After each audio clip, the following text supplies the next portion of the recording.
Hey guys, Josh here again. Living life, picking up the kids from school, and thought, well, maybe a good opportunity to quickly talk about my thoughts on Star Trek, Strange New Worlds, starring Anton Mount. Is that how you say his name? Now, these are initial thoughts, so I haven't done a lot of research, so forgive me, please, if you will. Let's see, where we start. Okay, so I thought the show looked amazing from the get-go, pretty much. This was a show I wanted out of Discovery Season 2 back in the day. This was what I wanted. This was what a lot of people wanted, and luckily, we got what we wanted. And, this is, well, I won't get there yet. Gotta build the suspense. So anyway, I've been looking forward to this show, okay? And yes, canonically, I don't think it's the same universe. I'm sorry, I'm just gonna go there. You can just say, hey, you're being a little too, strict, Josh. Knock it off. Perhaps you're right. Anyway, that aside, this show does try super hard, I think, to get the looks right with giving it a modern day feel and look. I think they could have gone a little further to how things look like exactly, but that's just my opinion, like all of this. So any of you out there who are angered or whatever at what I say, just know this is my opinion, okay? I'm not one of those haters where it's like, this is the facts, Jack, and, I hate watch this stuff. Truth is, I don't. I look forward to every episode of Star Trek. I really do. And I am anxious every time Thursday rolls around. Star Trek Thursdays.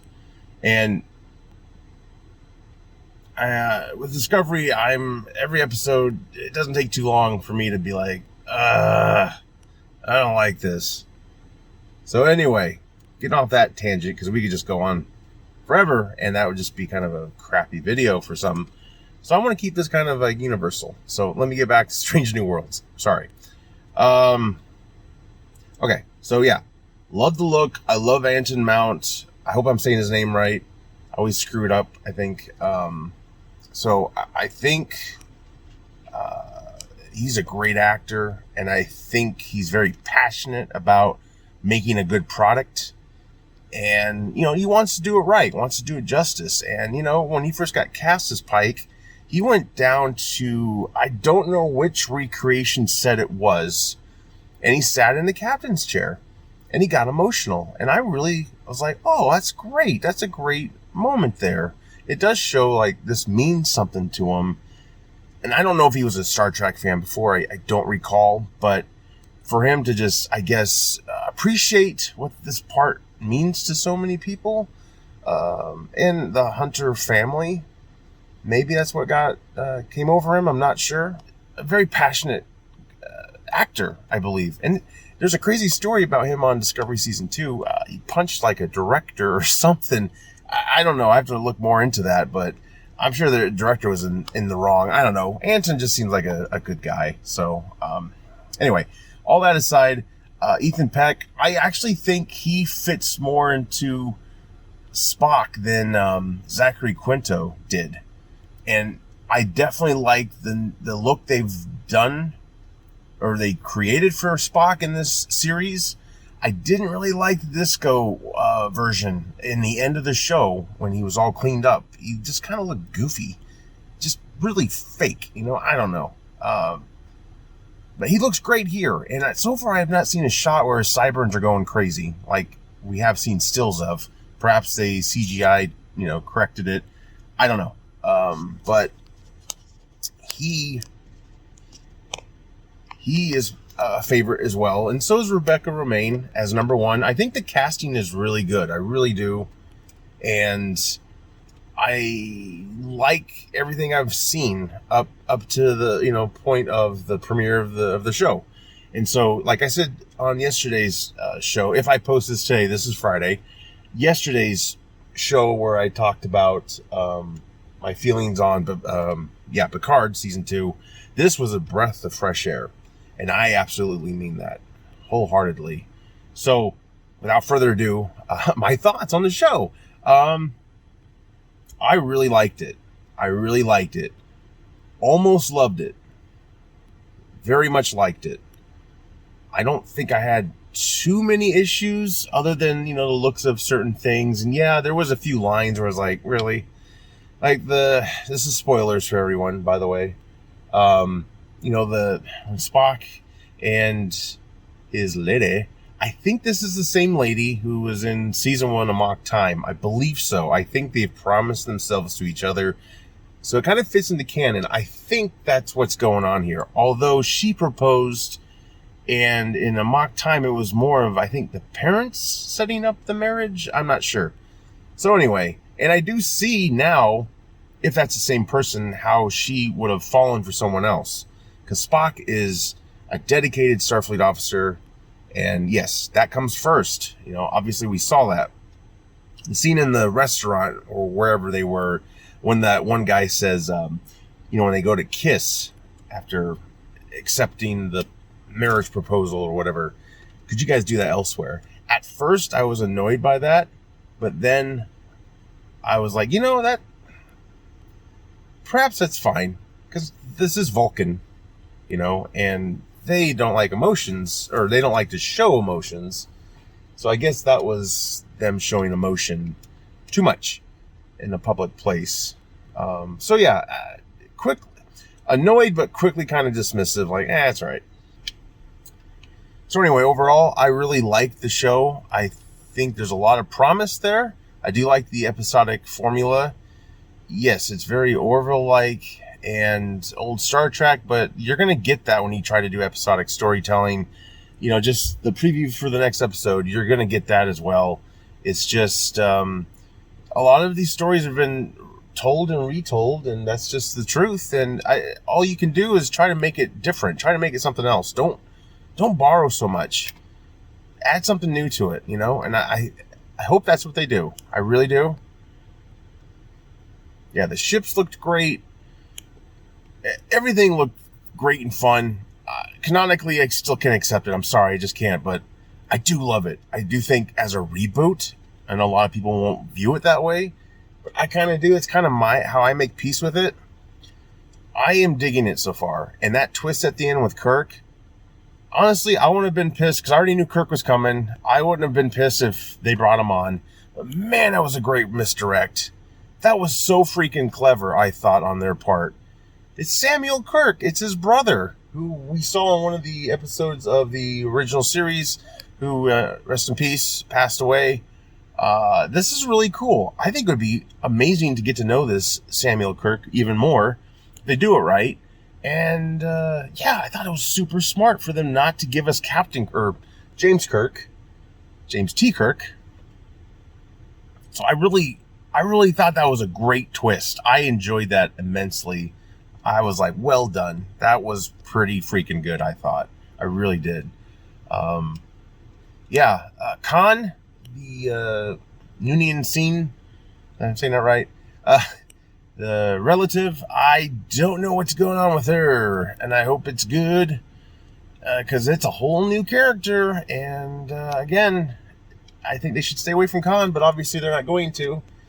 So we'll see what she meant about being on she didn't really say a ship, I think. She said a colony, I believe, maybe.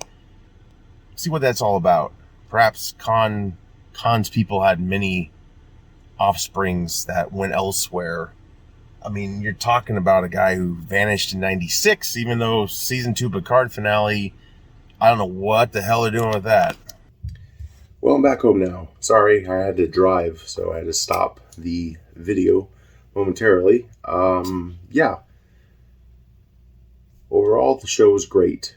It was a fantastic first episode, I think, for what it was, and I like the message. I definitely like when Pike was talking about, he brought up history that's been talked about in Star Trek before. World War III is definitely one of them. And I like that they didn't exactly show our current day politicians and all that stuff. You know, they diverted away from that.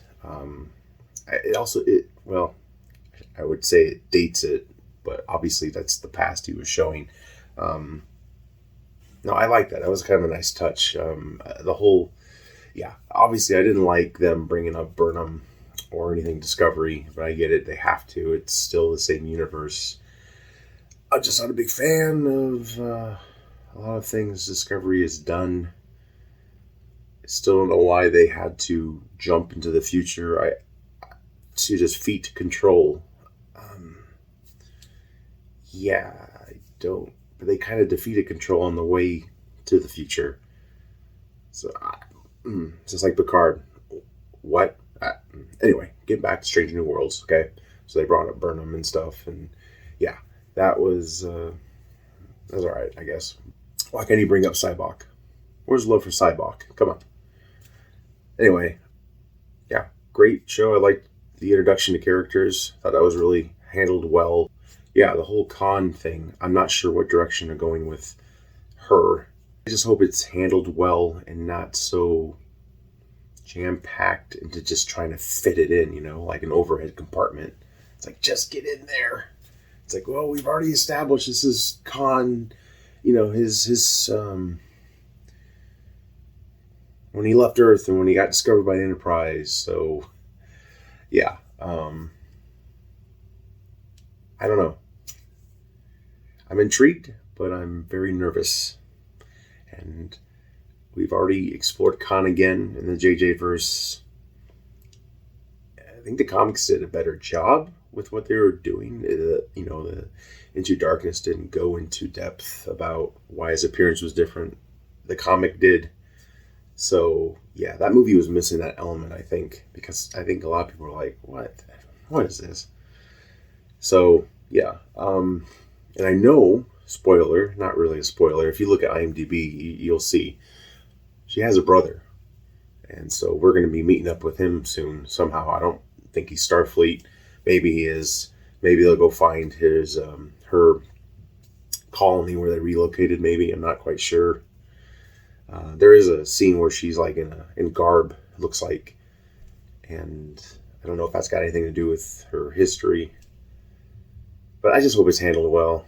I'm just kind of tired. There's just so much Khan crap, I'd rather them make the City Alpha 5 series that Nicholas Myers developed. I think it's a 3-part series. It's like, why can't you guys do that? You got this Project Khan thing they introduced in Picard, and now you got these 2 Khan descendants, perhaps. I'm not sure what their history is. Maybe they are from 96 and they were frozen too. I don't know.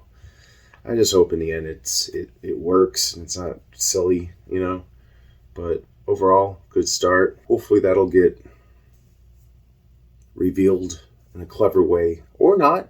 Don't even touch it. I don't really care. I'm fine with just leaving it a mystery, but I don't know if it's going to mesh well with what's coming. And we'll see how it meshes well with Star Trek itself, with its history. Yeah, I like them changing their appearance. I thought that was handled pretty cool by Nurse Chapel, how she was able to manipulate. And when they had trouble with Spock, he had that scene where he screamed.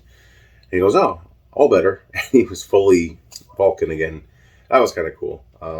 Yeah, it had its moments, Number 1's great. Yeah, overall, I'm ready to go on more missions with this crew. I like it. I think it is the best thing since New Trek, I guess you could say, at least the TV version of Trek. I think this is something we should have gotten in the beginning. And, Picard Season 3, that's probably, cast-wise, that's something we should have gotten in the beginning. So I think they're righting the wrongs. I don't know. I want to have faith in this creative team. I do. I did before, but they've just let me down so much. And it's just, now I just want someone who's very passionate about Star Trek. I guess Akiva Goldsman is to the original series, so perhaps that's why I guess he's done a really good job with the show so far. I think he wrote it and he directed the first episode. So I guess, he gets a win there, but Picard, I just don't understand. I guess he was just kind of asleep at the wheel there, just trying to get through the season. Perhaps that's why we got the season 3 trailer so suddenly, before the season was up, which was kind of like, okay, thanks, I guess.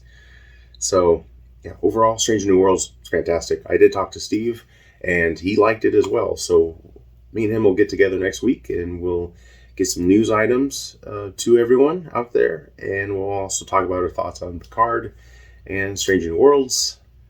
Hope you guys like these videos. Please keep watching and sharing, and I promise you, this channel is not all about hate, or this playlist, if you will, this Star Trek Mission Report. It's not all about hate. We love Star Trek a lot, and we're just trying to give it an honest criticism. And yes, the initial reactions are probably pretty blunt, but it's what I felt at the time, and I still do feel. But I will give it another watch, Picard. I definitely like season 2 better than 1. So yeah, I don't want to be a hateful person when it comes to new Trek. I really don't. But yeah, I'm not going to be just bowing down and saying, "Yep, that's great, that's great, that's great." No, I'm going to give it an honest criticism.